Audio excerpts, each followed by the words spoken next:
In a quiet village nestled between green hills and whispering trees, there lived a girl named Ilara. She was a quiet soul, known for her love of old books and handwritten letters. Her days were spent in her grandmother's dusty attic, sorting through piles of forgotten memories. One rainy afternoon, Ilara stumbled upon a faded envelope tucked inside a tattered novel. It was addressed to her grandmother, dated 1942. Curious, she opened it and began to read. My dearest Lila, if you're reading this, I fear the war has kept me longer than I hoped. Every day I think of your laughter, your hands brushing flour from your cheeks as you bake, the way you read poems aloud. I promised I'd return. And I will. But if fate is cruel, know that you are my only love. Wait for me just a little longer. Always yours, Thomas.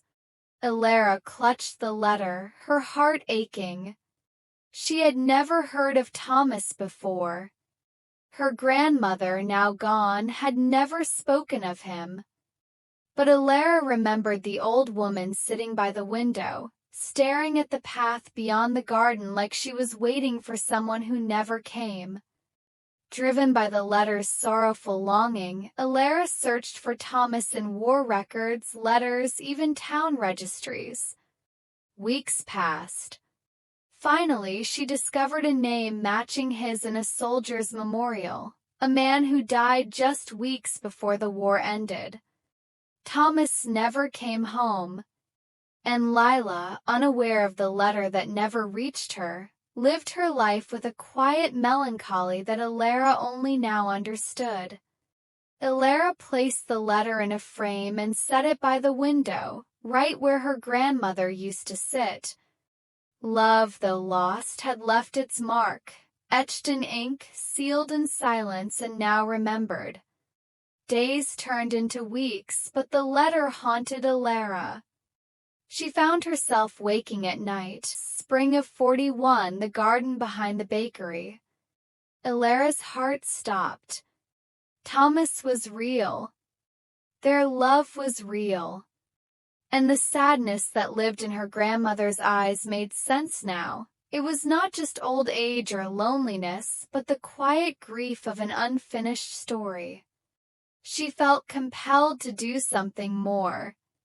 The next morning, Ilara walked to the bakery that had once belonged to her grandmother. It had long been closed, the windows dusty, the sign faded. But the garden in the back, wild and overgrown, was still there.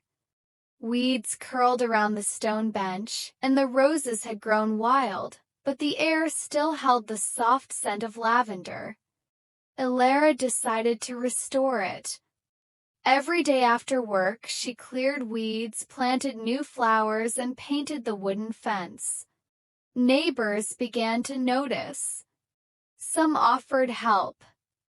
Others shared memories of Lila, how she used to sing while kneading dough, how she always gave the last loaf of bread to a hungry child. One afternoon, while planting near the bench, Ilara found something buried beneath the soil. A small tin box. Inside was another letter, yellowed and delicate. My sweet Thomas, the war has taken so much, but it will not take my love for you. I still walk to the gate every morning, hoping your boots will crunch on the gravel. I will wait, even if my hair turns silver and the roses bloom without you. Forever yours, Lila. Tears filled Ilara's eyes. They had both written letters, never knowing the other would never read them. Inspired, Ilara turned the old bakery into a small cafe called Letters in Lavender. She displayed their letters on a wall, framed gently with a sign that read, "A love remembered is never truly lost." Locals came to read the story. Some left their own letters, apologies, confessions, unspoken love. They became a place for healing. And every morning, Elara sat by the garden bench, her heart a little fuller, knowing that sometimes even the saddest love stories can bloom into something beautiful.